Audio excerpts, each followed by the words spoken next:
कोविड-19 के टाइम पे चाइना और अमेरिका के रिलेशनशिप बहुत ज्यादा खराब हो गए थे। उस समय पे अमेरिका की सरकार ने उनकी कंपनियों को कहा कि वो चाइना पे पूरी तरह से डिपेंडेंट ना रहे, वो कोई और ऐसा देश ढूंढे जहां पे वो अपनी मैन्युफैक्चरिंग फैसिलिटी शुरू कर सके।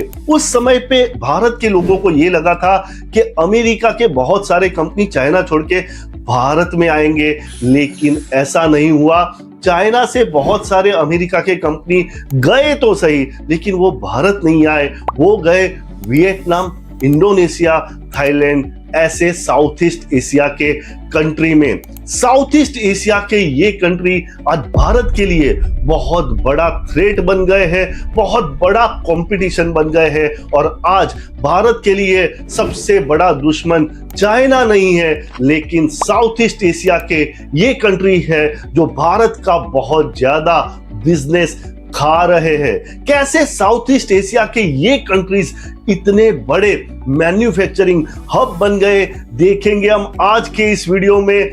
हम ये सब वीडियो बनाने में बहुत ज्यादा रिसर्च करते हैं और आप तक बहुत इंपॉर्टेंट इंफॉर्मेशन लाते हैं, तो हमारे चैनल को सब्सक्राइब जरूर कीजिए। साउथ ईस्ट एशिया के इन देशों के कुछ नंबर्स देता हूं, आपका सर चकरा जाएगा। भारत का पॉपुलेशन 145 करोड़ है।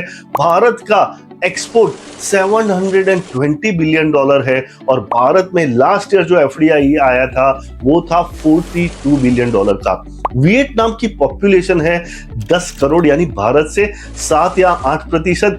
वियतनाम में जो एफडीआई लास्ट ईयर आया था वो था 36 बिलियन डॉलर, यानी भारत से 80%। और वियतनाम का जो एक्सपोर्ट था लास्ट ईयर वो था 355 बिलियन डॉलर, यानी भारत से आधा। यानी वियतनाम का पॉपुलेशन भारत से 7 to 8% है, लेकिन वियतनाम का जो एक्सपोर्ट है वो भारत से आधा है, और वियतनाम में एफडीआई भारत का 80% है। उसी तरह से इंडोनेशिया का पॉपुलेशन 27 करोड़ है। इंडोनेशिया में एफडीआई भारत से ज्यादा आया था लास्ट ईयर, 48 बिलियन डॉलर का, और इंडोनेशिया में पिछले साल एक्सपोर्ट हुआ था 260 बिलियन डॉलर का। थाईलैंड में लास्ट ईयर एफडीआई आया था 18 बिलियन डॉलर का। थाईलैंड का पॉपुलेशन 7 करोड़ 20 लाख का है, और थाईलैंड का जो एक्सपोर्ट था वो था 284 बिलियन डॉलर का। यानी ये जो साउथ ईस्ट एशिया के कंट्रीज है वो भारत के मुकाबले बहुत ही अच्छा परफॉर्म कर रहे हैं।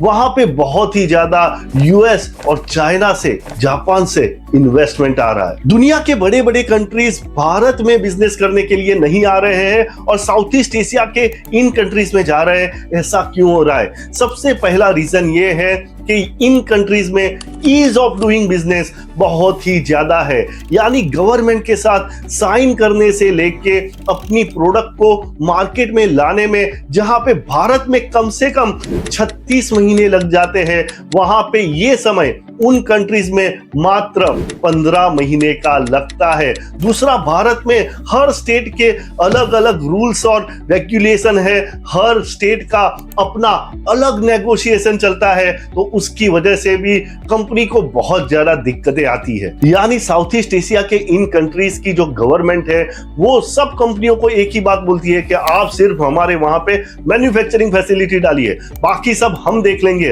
हम आपको सस्ते में जमीन भी देंगे, हम आपको सस्ते में इलेक्ट्रिसिटी भी देंगे, हम कोई लेबर इश्यू भी नहीं आने देंगे।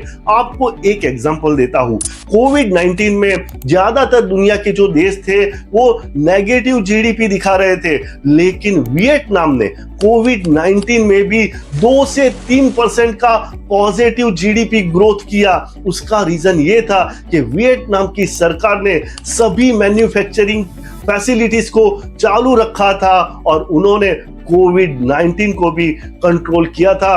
कहने की बात यह है कि ये जो देश है उनकी सरकारें मैन्युफैक्चरिंग कंपनीज को बहुत ज्यादा सपोर्ट करती है। जब कोई कंपनी आपके कंट्री में मैन्युफैक्चरिंग फैसिलिटी डालती है तो उनको बहुत सारे पार्ट्स इंपोर्ट भी करने पड़ते हैं। अब ये जो कंट्रीज है यानी वियतनाम, थाईलैंड, इंडोनेशिया, वो ये करते हैं कि इन कंपनीज पे जो इंपोर्ट ड्यूटी लगती है वो ऑलमोस्ट जीरो कर देती है या तो बहुत कम कर देती है। दूसरा, क्योंकि इन कंपनियों को एस्टेब्लिश होने में बहुत ज्यादा टाइम लगता है तो पहले कुछ साल इन पे टैक्स भी बहुत कम होता है या तो ऑलमोस्ट जीरो होता है। अब भारत का प्रॉब्लम ये है कि भारत में इन कंट्रीज के मुकाबले टैरिफ्स, ड्यूटीज और टैक्सेस बहुत ज्यादा है।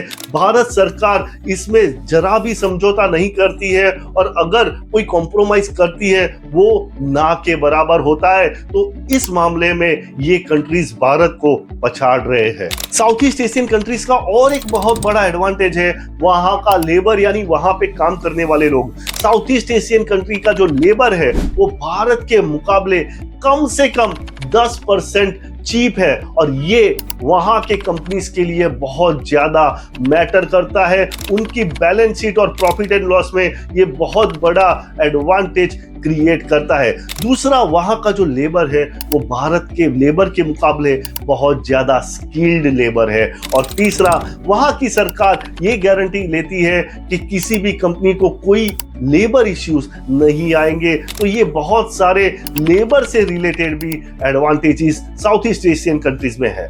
जो कंपनीज एक्सपोर्ट करते हैं उनके लिए वहां पे ये एडवांटेज है कि आपका माल मैन्युफैक्चर होगा और शिप पे चढ़ेगा, इसके बीच में सिर्फ एक दिन का टाइम लगता है, यानी सिर्फ 24 घंटे लगते हैं। ये टाइम भारत के अंदर 7 दिन का है, यानी 7 गुना ज्यादा टाइम लगता है। इसके दो मेन रीजन ये है कि वियतनाम, थाईलैंड और इंडोनेशिया में ज्यादातर जो इंडस्ट्रियल एरिया है, ज्यादातर स्पेशल इकोनॉमिक जो जोन्स है वो सी पोर्ट के बिल्कुल नजदीक है और ये भारत का डिसएडवांटेज है। दूसरा, वहां पे कस्टम की रेट टेपिज्म बिल्कुल नहीं है। भारत में ये प्रॉब्लम है कि कस्टम में आप जाओगे तो ये डॉक्यूमेंट नहीं है, वो डॉक्यूमेंट नहीं है, इस तरह की बहुत तरह की रेट टेपिज्म है और इस तरह से भी वहां पे जो कंपनीज है उनको एक्सपोर्ट में बहुत ज्यादा एडवांटेज मिल जाता है। बिजनेस पाने के लिए ये कंट्रीज अपनी पॉलिसीज भी आसानी से चेंज कर देते हैं।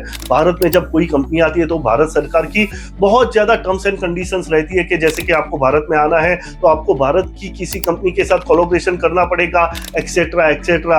ये कंट्रीज कंपनियों को सिर्फ ये बोलती है आप आइए, हमारे लोगों को जॉब्स दीजिए, सरकार को पैसा दीजिए और खुद भी पैसा कमाइए। बहुत सारी कंट्रीज ऐसी है साउथ ईस्ट एशिया में जिनका इंफ्रास्ट्रक्चर भारत के मुकाबले काफी अच्छा है। आप इंडोनेशिया चले जाइए, आपको ऐसा लगेगा कि आप बहुत ज्यादा डेवलप कंट्री में आ गए। यहाँ पे लॉ एंड ऑर्डर भी बहुत ही अच्छा है भारत के मुकाबले। भारत के किसी शहर में रात को 2 बजे आपको लड़कियां घूमती हुई नहीं मिलेगी, लेकिन आपको इंडोनेशिया या थाईलैंड के या तो वियतनाम के किसी भी सिटी में आसानी से रात को घूमते हुए लोग मिल जाएंगे। तो इस मामले में भी ये कंट्रीज भारत के मुकाबले एक एडवांटेज पे है। साउथ ईस्ट एशिया के इन कंट्रीज में अमेरिका से भी इन्वेस्टमेंट आ रहा है, चाइना से भी इन्वेस्टमेंट आ रहा है, यूरोप से भी इन्वेस्टमेंट आ रहा है, जापान से भी इन्वेस्टमेंट आ रहा है। यानी दुनिया के हर कॉर्नर से इन कंट्रीज में इन्वेस्टमेंट आ रहा है। और चाइना ये बोल रहा है कि चाइना +1 की जो ये बात है ये बिल्कुल झूठ है, क्योंकि चाइना का एक ही ऑप्शन है और वो है चाइना खुद। तो भारत को आगे जाके चाइना से भी लड़ना है, चाइना के साथ भी कॉम्पीट करना है, लेकिन उसके पहले भारत को साउथ ईस्ट एशिया के ये जो कंट्रीज है वियतनाम, थाईलैंड, बांग्लादेश, इंडोनेशिया, इनके साथ कंपटीशन करना पड़ेगा। इस वीडियो का पर्पस भारत का खराब पिक्चर दिखाना नहीं है। भारत भी तेजी से ग्रो कर रहा है और भारत की सरकार भी बहुत सारी पॉलिसीज बना रही है भारत के तेज विकास के लिए। लेकिन एक बात हमें समझनी पड़ेगी कि इस रेस में, इस दौड़ में हम अकेले नहीं है, हमारे साथ 190 देश कंपटीशन में है और हमें विश्व गुरु बनना है, हमें सुपर पावर बनना है। तो ये सब शॉर्टकमिंग्स हम अगर सॉल्व नहीं करेंगे तो हमें आगे जाके दिक्कतें आ सकती है। आशा करता हूं ये वीडियो आपको पसंद आया होगा। इस वीडियो को ज्यादा से ज्यादा लोगों के साथ शेयर कीजिए, जिससे सबको पता चले कि भारत के साथ साउथ ईस्ट एशिया के ये कंट्रीज कैसे सख्त कंपटीशन कर रहे हैं। वीडियो पसंद आए तो वीडियो को लाइक कीजिए और चैनल पे नए हैं तो चैनल को सब्सक्राइब जरूर कीजिएगा। सब्सक्राइब करने में कंजूसी बिल्कुल मत कीजिए। अपडेटेड रहिए, इन्फॉर्म्ड रहिए, क्योंकि दुनिया बदल रही है।